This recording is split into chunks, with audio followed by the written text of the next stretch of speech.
이제 말씀으로 들어가 보자 합니다. 사람에게는 여러 가지 본능을 가지고 있습니다. 그리고 어떻게 삶을 살아가야 될 것인가, 사람들은 이 관성적으로 행해지는 것들이 여러 가지가 있습니다. 그 중에 하나가 인간이 가장 살고 싶어하는 삶이 바로 예측 가능한 삶을 살고자 하는 것이 인간의 열망이지 않을까라는 생각을 하게 됩니다. 예측 가능하다는 것이 과연 무엇일까요? 우리의 삶 속에서 예측이 가능하다는 것, 결국에 우리의 삶 속에 다가오는 여러 가지의 이 변수들을 최대한 줄이고 내 삶을 내가 스스로 제어하고 통제함으로써 그 안에서 안정감을 누리는 것이 바로 이 예측 가능한 삶이라고 생각되어집니다. 이는 내가 스스로 삶을 통제 가능한 범위 안에 둠으로써 살아가는 것을 의미하기도 합니다. 이러한 삶의 모습은 우리의 삶의 일상 속에서 곳곳에 녹여져 있습니다. 그 첫 번째가 바로 보험이라고 생각되어집니다. 여러분, 보험 한두 개쯤은 다들 들고 계실 것입니다. 보험을 왜 들까요? 아마 이런 사람들의 열망 속에서 아마 들고 있을 것입니다. TV를 틀게 되면 아마 많은 광고들이 있는데 그 중에 하나가 광고이지 않을까 생각되어집니다. 자동차 운전자 보험부터 시작해서 건강에 관련된 보험들이 참 많이 있습니다. 건강 관련해서도 실손뿐만 아니라 여러 질병을 보장한다면서 이 광고에 여러 보험 상품을 판다고 광고하고 있습니다. 그뿐만 아닙니다. 전화를 받아보면 항상 이런 전화가 있습니다. 고객님, 좋은 치과 상품이 있습니다. 혹은 좋은 암보험이 있는데요, 지금까지 보장되지 않는 특수한 것도 보장되어집니다 라는 이런 보험 광고를 참 많이 받게 됩니다. 이렇게 광고가 많다는 것은 결국에는 많은 사람들이 이 보험을 찾고 있다는 반증이라고 볼 수 있습니다. 그만큼 수요가 많다는 것이죠. 사람들이 보험에 관심을 가지는 그 이유가 무엇일까요? 바로 내 삶에 예측 불가능한 변수나 사고나 병이 찾아왔을 때 이에 대응하기 위해서 보험을 듭니다. 보험이 생기는 것 또한 이러한 사람의 열망에서 시작되었고 이러한 사람의 본능에서부터 시작된 상품입니다. 미래를 예측할 수 없는 재난이나 사고 위험을 대비하고자 미리 준비함으로써 안정적인 삶을 유지해 나갈 수 있도록 도와주는 것, 이것이 바로 보험이라고 이야기하면서 많은 사람들이 또한 이 보험에 관심을 가지고 있습니다. 더 나아가 우리의 삶에서 예측 가능한 삶을 살기 위해 우리는 또 한 가지 노력을 하는 것이 있습니다. 바로 노후에 대한 준비입니다. 노후 대책이라 그러죠. 누구나 노후는 찾아옵니다. 그렇기에 이러한 위험을 대비한 여러 가지 방법들을 모색하고 물색합니다. 먼저 언급한 보험도 있겠지만 연금 상품을 아마 먼저 떠올리실 것입니다. 그래서 이 연금을 들므로써 이후에 내가 은퇴를 했을 때에도 또박또박 돈을 받기 원하는 수입이 생긴 것을 원하실 것입니다. 그뿐만 아니라 이런 안정적인 삶, 노후의 안정적인 삶의 대책을 위해서 주식 투자나 부동산 투자를 참 많이 합니다. 비단 이것은 노후뿐만 아니라 우리의 삶을 윤택하기 위해서 좀 더 안정된 삶, 좀 더 잘 사는 삶을 위해서 사람들은 부동산과 주식에 많은 관심을 가지고 있습니다. 한창 금리가 낮을 때, 0%대라고 했을 때는 사람들이 돈을 굴리기 위해서 이런 것에 관심을 가졌습니다. 그런데 물론 이것이 10년도 더 된 이야기이기도 합니다. 그러나 여전히 이 이야기가 회자되고 있습니다. 여러분도 잘 아시다시피 제가 최근에 건강이 안 좋아서 여의도로 자주 이제 병원을 가게 되었습니다. 그래서 가끔 카페에 들어와서 커피 한 잔 사려고 들어가는데 항상 들려오는 이 소리가 있습니다. 항상 여의도에서 가장 많이 들려오는, 카페에서 들려오는 주제가 무엇일까요? 바로 부동산과 주식입니다. 어떻게 됐는지, 요즘 에코프로가 어떻게 되었는지, 2차 전지, 초전도체가 어떻게 되었는지 이러면서 그 소리가 막 들려옵니다. 사람들의 관심에게는 자신의 삶, 그리고 더 윤택한 삶, 그리고 삶을 안정적인 누릴 수 있는 이 자산들을 늘릴 수 있기 위한 그 방법들을 사람들이 계속적으로 관심을 가지고 있고 서로 이야기하며 이것을 열망하며 살아갑니다. 이와 같이 사람들은 누구나 안정적인 삶을 살아가기 원합니다. 저 또한 그러합니다. 예측 불가능한 상황이 닥치더라도 이에 대비하면서 안정적인 삶을 살아가는 것이 인간의 본성과 같습니다. 그래서 수많은 변수를 예측하고 이에 대응하며 활동하는 것이 인간의 보편적인 활동입니다. 그런데 이러한 모습 속에 한 가지 중요한 가치관이 녹여져 있습니다. 이것을 노래로 표현한다면 바로 본조비의 It's My Life 라는 노래가 떠오르게 됩니다. 여러분 혹시 이 노래 한번 들어보셨습니까? 나의 인생이라고, 내 인생은 내 것이라고 이야기합니다. 나는 내 인생을 살 것이라고, 나는 나의 길을 걸어갈 것이라고 My Life를 외칩니다. 많은 사람들이 내 인생은 내 것이라고 말합니다. 내가 내 인생을 책임져야 하기에 저마다 힘으로 살아가고자 아둥바둥합니다. 그리고 내 힘으로 살아가기에 세상에 수없이 많은 그 변수들에 대응하면서 그 변수를 제거해 나아가고자 합니다. 이를 통하여서 예측 가능한 삶을 살고자, 안정적인 삶을 살고자 끊임없이 부단하게 노력합니다. 이러한 모습이 바로 인생의 주인은 자기 자신으로 여기는 자들의 모습이기도 합니다. 하지만 여전히 모순되고 아이러니한 것은 이런 모습들을 보게 됩니다. 사람들은 자신의 삶의 주인을 자기로 여기면서 자신의 삶을 통제하며 안정감 누린다고 말하지만 언제나 예측 불가능한 이 변수가 항상 나타나고 있다는 것입니다. 혹은 예측을 했고 대응했다고 하지만 그 대응이 완전하지 않아 불완전하고 결국에는 예측했던 그 변수를 벗어나서 혼란을 겪는 경우가 참 많이 있습니다.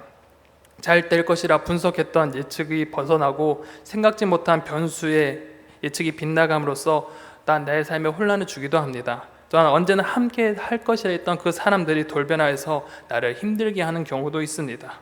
또한 내 편이라 여기며 믿었던 사람이 갑자기 돌변하여서 나에게 비수를 꽂는 사람들도 있습니다. 모든 것이 나는 안정적이라고 생각했지만 여전히 불확실성 속에 놓여져 있었던 것입니다. 결론적으로 사람은 안정된 삶을 살아가길 원하나 결국 언제나 불안전한 삶 속에 놓여져 있습니다. 한치 앞을 볼 수 없는 예측 불가능한 그 미래 속에서 사람은 예측 가능한 삶을 살고자 하지만 그러한 삶에 도달할 수는 없는 것입니다. 그렇다면 우리의 삶을 어떻게 살아가야 할까요? 여전히 우리는 안정된 삶을 살아가길 원하지만 여전히 그 완전한 삶을 살지 못하는 인생 가운데 우리는 도대체 어떻게 사는 것이 과연 정답일까요? 그리고 우리는 그리스도인으로서 어떻게 이런 불안전한 삶 속에서 우리는 삶을 안전하게 살 수 있을까? 우리는 고민하게 됩니다. 그리스도인으로 살아가는 사람은 분명 방금 언급했던 사람들과 분명 다른 삶일 것입니다. 많은 이들이 마이 라이프, 나의 삶을 외치면서 삶의 주체를 자신으로 여기지만 그리스도인들은 그렇지 않습니다. 그리스도인의 삶의 주체가 누구입니까? 바로 나 자신입니까? 그렇지 않습니다. 그리스도인의 삶의 주체는 바로 예수 그리스도, 바로 주님께서 우리의 삶의 주인이 되시는 삶입니다. 그래서 갈라디아서 2장 20절은 분명히 말씀합니다. 내가 그리스도와 함께 십자가에 못 박혔나니 그런즉 이제는 내가 사는 것이 아니요 오직 내 안에 그리스도께서 사시는 것이라. 이제 내가 육체 가운데 사는 것은 나를 사랑하사 나를 위하여 자기 자신을 버리신 하나님의 아들을 믿는 믿음 안에서 사는 것이라 라고 말씀합니다. 우리는 이 말씀을 통해서 우리는 한 찬양이 떠오릅니다. 나는 죽고 주가 살며 나는 없고 주만 있으면. 우리 이 찬양을 떠올리게 됩니다. 그리스도인의 삶은 철저히 나 중심의 삶이 아니라 바로 예수 그리스도께서 중심이 되며 그 주님께서 나의 삶의 주인이 되시는 삶입니다. 나는 죽고 예수 그리스도가 사는 삶, 나의 삶을 내가 주관하는 것이 아니라 예수 그리스도께서 주관하는 삶입니다. 그리고 이러한 삶이 바로 믿음 안에 사는 삶이라고 분명하게 성경은 말씀하고 있습니다. 오늘 본문에 나타난 사람은 바로 우리의 이러한 질문에 답을 하며 믿음 안에 어떻게 삶을 살아갈 것인가를 잘 보여주고 알려주는 사람 중에 한 사람입니다. 이 사람을 세상의 관점으로 보면 매우 무모한 도전을 하는 사람입니다. 무모한 삶에 뛰어든 사람이기도 합니다. 어찌 보면 이성적인 판단과 분석이 없이 감정적으로 삶을 사는 사람 같고 또한 어리석게 행동하는 사람과도 같습니다. 그의 행동을 성경에선 이렇게 기록하고 있는데 세상 사람들이 볼 때 이렇게 분명 말할 것입니다. 성경은 이렇게 말합니다. 갈 바를 알지 못하고 나아갔으며 라고 기록합니다. 이 말이 뜻하는 것이 무엇이겠습니까? 우리는 보통 어디를 갈 때 분명 행선지를 정해놓고 갑니다. 목적지를 정해놓고 움직인다는 것입니다. 그리고 상황에 맞춰서 경로를 생각하고 어떻게 가야 될지, 어떠한 방법으로 그 목적지에 도달할지 우리는 고민하게 됩니다. 그런데 갈 바를 알지 못하고 갔다는 것은 움직이는 하지만 어디로 가야 할지 모르고 그 목적지가 정해지지 않았다는 것입니다. 각오는 있지만 어디로 가는지 어떻게 가야 할지 모른 채 그저 불확실성 속에 움직이는 것입니다. 이 행동의 주인공은 바로 우리가 너무나 잘 알고 있는 믿음의 조상 아브라함입니다. 세상 사람들이 볼 때는 이 아브라함은 정말 무모한 사람입니다. 자신의 삶을 무책임하게 내던진 사람으로 보여집니다. 전혀 계산적이지 않고 어리석게만 보이는 행동을 하는 사람이 바로 아브라함입니다. 그런데 현재 우리가 바라보는 시선과 당대 시선은 그리 다르지 않은 것 같습니다. 창세기 12장 1절에서는 이렇게 기록되어져 있는데 하나님께서 아브라함을 향해 다음과 같이 말씀하십니다. 여호와께서 아브라함에게 이르시되 너는 너의 고향과 친척과 아버지의 집을 떠나 내가 내게 보여줄 땅으로 가라 라고 말씀합니다. 하나님께서는 아브라함을 향하여서 너는 너의 고향과 친척과 아버지의 집을 떠나라 라고 말씀하셨습니다. 이는 자신이 현재 거처하고 있는 곳을 떠나는 것뿐만 아니라 가족 구성원들로부터 벗어나는 것, 즉 한 단어로 출가를 명하신 것입니다. 그런데 오늘날 자녀들이 출가하는 것과는 차원이 다른 의미를 가지고 있는 것 같습니다. 지금이야 자녀들이 출가한다고 하지만 여전히 못 보는 것도 아니고 또한 경제적 지원이 끊어지지 않는 경우가 참 많이 있습니다. 여러분도 잘 듣고 아시다시피 6포켓을 넘어서 이제는 8포켓이라고 말합니다. 이 말이 무엇일까요? 한 손자 손녀를 위해서 많은 사람들이 이 주머니를 열어서 돈을 사용하는데 이 부모뿐만 아니라 그 부모의 양가 조부모까지도 이 지갑을 열고 또한 이모와 고모까지 그 자녀에게 이 지갑을 펼친다는 것입니다. 결국 경제적 지원, 안정적인 삶이 끊어지는 것은 아닙니다. 이 출가의 의미라는 것이 여전히 이 가족과 연결되어져 있는 것이 오늘날의 현실입니다. 그런데 당시 이 아브라함의 출가는 이 우리의 출가와 너무나 다른 모습을 가지고 있습니다. 당시 아브라함에게 있어서 가족의 의미는 이 자신의 생명의 보호에 대한 이 개념을 가지고 있었습니다. 당시 가족의 의미는 경제 공동체였고 또한 외부 공격에서 지켜내는 보호막과 같은 의미를 가지고 있었습니다. 그런데 이러한 것을 떠나 산다는 것은 자신을 외부로부터 오는 공격을 홀로 막아내야 된다는 사실입니다. 그리고 모든 것을 스스로 해결해야 된다는 것입니다. 자신의 가족 안에 있었을 때는 그 안에서 누릴 수 있는 것이 참 많고 외부의 공격에서도 많은 사람들이 있기 때문에 쉽게 보호할 수 있었지만 이제는 광야로 홀로 가야 된다는 것입니다. 마치 이 야생으로 홀로 뛰어드는 것과도 같습니다. 하나님께서 이 출가를 명하셨을 때 아브라함의 선택은 말 그대로 그 가족의 입장에서는 매우 무모한 도전이고 어리석은 행동과도 같았습니다. 그런데 이렇게 무모해 보이는 결정을 했다면 아브라함은 분명 믿는 구석은 하나쯤은 있었을 것입니다. 바로 이 믿는 구석, 그가 믿는 것이 바로 성경에 다음과 같이 기록되어져 있는데 이 11장 8절은 이렇게 기록되어져 있습니다. 믿음으로 아브라함은 부르심을 받았을 때에 장래의 유업으로 받을 땅에 나아갈새 갈 바를 알지 못하고 나아갔으며 라고 기록하고 있습니다. 아브라함이 갈 바를 알지 못하고 나아갔는데 그가 믿는 구석이 딱 하나가 있었습니다. 바로 장래의 유업을 받을 땅인 것입니다. 이 구절은 사실 이 아브라함이 창세기 15장 7절에 가나안에 도착한 후에 하나님께서 말씀하신 것입니다. 그래서 우리는 이전에 하나님께서 그 아브라함을 불렀을 때 그 말씀 구절에서 힌트를 찾아야 됩니다. 그때 하나님께서 이 아브라함에게 해주신 약속, 그것에 우리는 보아야 되는데 창세기 12장 2절에서 3절에는 이렇게 기록되어져 있습니다. 내가 너로 큰 민족을 이루고 내게 복을 주어 너의 이름을 창대하게 하리니 너는 복이 될지라. 너를 축복하는 자에게는 내가 복을 내리고 내가 저주하는 자에게는 내가 저주하리니 땅의 모든 족속이 너로 말미암아 복을 얻을 것이라 하신지라 라고 말씀하십니다. 하나님께서 아브라함에게 약속한 것이 무엇입니까? 성경에서는 분명하게 너로 큰 민족을 이루겠다고 말씀하십니다. 더 나아가 너에게 복을 주고 너가 복이 될 것이라고 약속하셨습니다.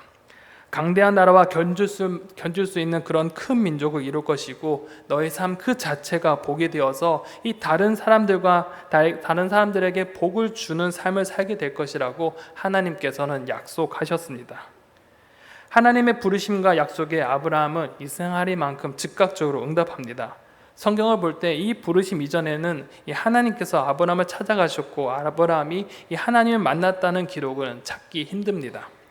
이러한 내용은 우리가 또한 알 수 없습니다. 그 전에 어떤 일이 있었는지 알 수 없지만 분명한 것은 그가 이 말씀을 믿었다는 사실은 변하지 않습니다. 하나님의 존재에 대한 믿음, 하나님의 약속, 하나님의 그 전능하심의 그 신실하심을 그는 믿었습니다. 그리고 그 믿는 것으로 그치지 아니하고 즉각적으로 행동했는데 그 행동의 모습이 바로 순종이라는 단어로 나타납니다. 우리 11장 8절 다시 한번 읽어보겠습니다. 11장 8절은 다음과 같이 기록되어 있습니다. 함께 읽겠습니다. 믿음으로 아브라함은 부르심을 받았을 때에 순종하여 장래의 유업으로 받을 땅에 나아갈새 갈 바를 알지 못하고 나아갔으며. 아멘. 하나님은 이 아브라함은 이 하나님께서 부르실 때 그는 하나님을 믿었고 순종하였다고 분명히 말씀하고 있습니다. 순종했다는 것, 이 순종이 무엇입니까? 바로 그 뜻에 완전하게 따른다는 것입니다. 내 생각이 아니라 이 명령자의 말에 따라 그대로 이행하는 것입니다. 아브라함은 이 하나님께서 말씀하신 것에 믿음으로 반응하였고 순종하였습니다. 이는 결정권이 자기 자신이 아니라 바로 하나님께 모든 그 결정권을 맡기는 행동인 것입니다. 자기 자신의 삶을 사는 것이 아니 바로 하나님의 말씀에 복종하고 따르는 것. 아브라함은 바로 이 하나님의 부르심에 믿음으로 화답했고 순종함으로써 그 말씀에 반응했습니다. 아브라함은 하나님의 말씀에 이 믿음으로 순종하면서 이 갈 바를 알지 못하고 나아갔습니다. 그런데 이 믿음에 순종을 한 그의 삶의 모습은 어떠했을까요? 순탄한 길만을 걸었을까요? 하나님께서 말씀하시고 하나님만 믿고 나아가니까 그의 삶이 평평대로 이렇게 쭉 고속도로가 펼쳐진 것처럼 이 순탄한 길만을 걸어갔을까요? 여러분이 너무나 잘 알다시피 그의 길은 그리 순탄치 않았습니다. 그의 길에 그렇게 수많은 난간들이 놓여져 있었습니다. 하나님께서 그에게 큰 민족을 이루겠다고 약속하셨는데 시간이 지나도 그 응답, 그 약속이 눈에 보이지 않습니다. 75세 때 하나님께서 이 아브라함을 부르셨는데 1년이 지나도 2년이 지나도 아니 10년이 지나도 그 응답의 기미가 보이지 않는 것입니다. 분명 하나님께서 큰 민족을 이루시겠다고 말씀하셨는데 자기에게 친자녀 하나도 없었던 것입니다. 그런데 이 10년이 지나고 20년이 지났는데도 그 약속이 보이지 않는 것 같습니다. 소식이 없습니다. 어떻게 해야 될까요? 그런데 여기서 끝나는 것이 아닙니다. 복이 되라고 너희는 말씀하셨고 복이라고 너는 말씀하셨는데 그가 걸어가는 길에 기근이 찾아왔습니다. 그리고 그 기근을 피하기 위해서 애굽으로 찾아갔습니다. 그런데 그 애굽에서 뜻밖의 큰 고난을 맞이합니다. 바로 자신의 아내인 사라를 빼앗길 위기에 놓여져 있었습니다. 기근을 피해 갔더니 자신의 아내를 빼앗길 위기에 놓여져 있습니다. 그리고 시간이 한참 지나서 한 10년, 20년 지났을까요? 다시 그랄 땅으로 갔는데 그 땅에 또한 아비멜렉이 자신의 아내를 또한 뺏으려고 취하려고 그렇게 합니다. 참 똑같은 위기가 한 번도 아니고 두 번이나 찾아오게 된 것입니다. 여기서 끝일까요? 여기서 또 끝이 아닙니다. 여기서 포로로 끌려갔던 이 조카 롯에 대한 이야기도 있습니다. 조카 롯이 여러 왕들의 이 전쟁에 휘말려서 노예가 되어 끌려갔습니다. 그래서 이 롯을 구하기 위해서 그는 자신의 군대를 이끌고 롯을 찾아가서 그 롯을 구출했습니다. 자, 나라의 군대에 노예로 끌려갔던 사람을 찾아왔는데 그때 찾아갔을 때 모든 군대 군사들을 치고 그 빼앗겼던 것을 모든 걸 찾아왔다고 했습니다. 그런데 되돌아왔을 때 그가 느꼈던 두려움은 얼마나 컸을까요? 일개의 하나의 족장 부족이 한 나라를 쳤으니 한 나라의 군대를 쳤으니 자신에게 돌아오는 것은 이 복수감에 휘말린 이 복수의 그 위협으로 노출된 자신의 상황을 맞이하게 된 것입니다. 하나님의 부름에 믿음에 순종을 했습니다. 그리고 믿음으로 순종을 했고 그 하나님 말씀에 따라 갈 바를 알지 못한 채 나아갔습니다. 그런데 그 과정은 순탄치 않았습니다. 약속 또한 그 약속하신 하나님의 약속이 언제 이루어질지 모르는 상황이었습니다. 믿고 순종했지만 여전히 그의 삶은 불확실한 삶을 살아가야 했습니다. 그런데 아브라함이 이 믿음의 여정을 포기했습니까? 그렇지 않습니다. 불안한 상황, 이 불확실한 상황, 이 여전히 약속이 이루어지지 않는 이 불안한 상황 속에서도 그는 믿음의 삶을 포기하지 아니었습니다. 그리고 그와 약속한 하나님은 언제나 그와 함께 하셨고 그와 한 약속을 재확인시켜 주셨습니다. 하나님께서는 그를 통해 약속을 이루어가겠다고 너와 함께 하겠다고 말씀하시면서 그와 함께 하셨습니다. 그래서 하나님께서는 아브라함에게 이렇게 말씀하십니다. 창세기 15장 5절에는 하늘을 우러러 무뼈를 셀 수 있나 보라. 또 그에게 이르시되 내 자손이 이와 같이 되리라 라고 말씀하셨습니다. 자녀에 대한 약속이 보이지 않는 이 아브라함을 향하여서 하나님은 다시 한 번 더 그 약속을 재확인시켜 주십니다. 하늘의 뭇별을 보라, 그것이 셀 수 있나 보라, 그 별들의 수만큼 내 자손이 이와 같이 되리라고 하나님은 아브라함에게 그 약속을 다시 한 번 더 확인시켜 주셨습니다. 그날 뿐만 아니라 그의 삶 가운데 언제나 그의 삶을 지키시고 보호하셨습니다. 전능하신 하나님께서 불완전한 그 인간의 삶으로 인도하셨고 또한 하나님의 뜻을 이루어내셨습니다. 하나님께서는 이 아브라함과 한 약속을 철저하게 지키셨고 그의 인생을 책임져 주셨습니다. 그리고 아브라함은 어떠한 삶을 살아갔습니까? 갈 바를 알지 못하고 살았지만 믿음으로 하나님께 순종을 했습니다. 결국 모든 것을 하나님께 맡기며 살아간 것입니다. 아브라함의 인생의 주인이 바로 아브라함 자신이 아니라 바로 하나님이 주인 되는 삶을 살았던 것입니다.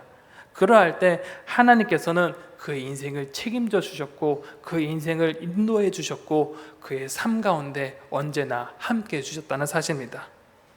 바로 이것이 우리가 믿어야 될, 의지해야 될 믿음의 삶의 모습인 것입니다.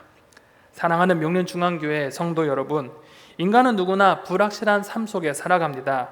인간이란 존재 자체가 이 완전하지 못하고 전능한 존재가 아니기에 언제나 이 불확실함을 떠안고 살아갈 수밖에 없습니다. 그래서 우리의 힘은 여러 변수에 예측하고 대비한다고 하지만 그 예측 불가능한 재재난을 대비하기 위해 여러 수단과 방법을 가리지 않지만 역효과가 나고 그 힘에 미치지 못할 때가 참 많이 있습니다. 인간의 힘뿐만 아니라 인간이 힘을 모아서 여러 변수를 대처하려고 합니다. 국가가 자연재해에 대비하고 예측하고 대비한다고 하지만 거대한 그 자연의 힘 앞에 그 대비가 하루아침에 없어지고 여전히 피해가 나는 우리의 현실을 바라보게 됩니다.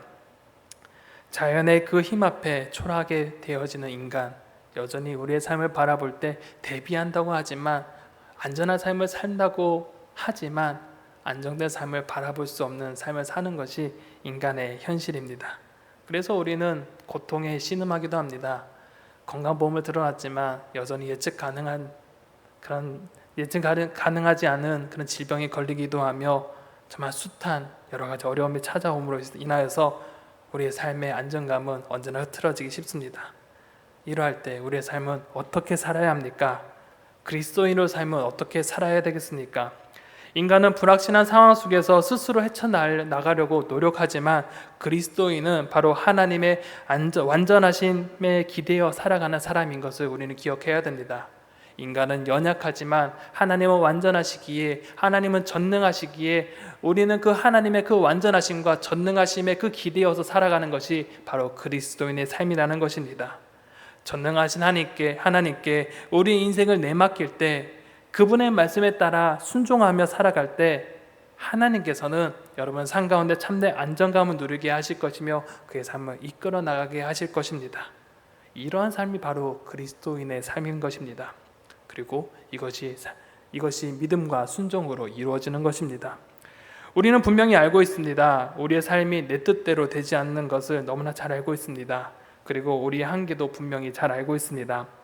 우리의 인생은 아무리 예측하라 할지라도 앞길을 알지 못하는 불확실한 인생일 뿐입니다. 하지만 이러한 인생에게 하나님은 찾아오셨습니다. 그리고 우리에게 믿음 허락해 주셨고 우리에게 하나님을 보여주셨습니다. 그리고 그분의 말씀대로 살며 그분 앞에 내 인생을 맡기라고 말씀하십니다. 그리고 그렇게 인생을 하나님께 맡기는 자에게 하나님께서는 그 인생을 책임져 주시겠다고 말씀하십니다.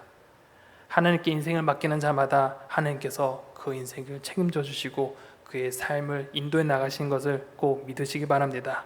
사랑하는 성도 여러분, 우리가 하나님의 부르심에 응답하며 살아가기를 소망합니다. 인간의 힘으로 불확실성에 대비하며 살아가는 삶이 아니라 바로 하나님께 그의 인생을 맡기는 것, 하나님의 완전성에 기대어 살아가는 그런 성도님들이 되시기를 간절히 소망합니다. 우리 명륜중앙교회 공동체가 이 완전하신 하나님께 인생을 맡기며 하나님 말씀에 순종해 나갈 때 그의 인생이 하나님 손에 이끌리는 인생이 되어지기를 간절히 소망합니다. 기도하겠습니다.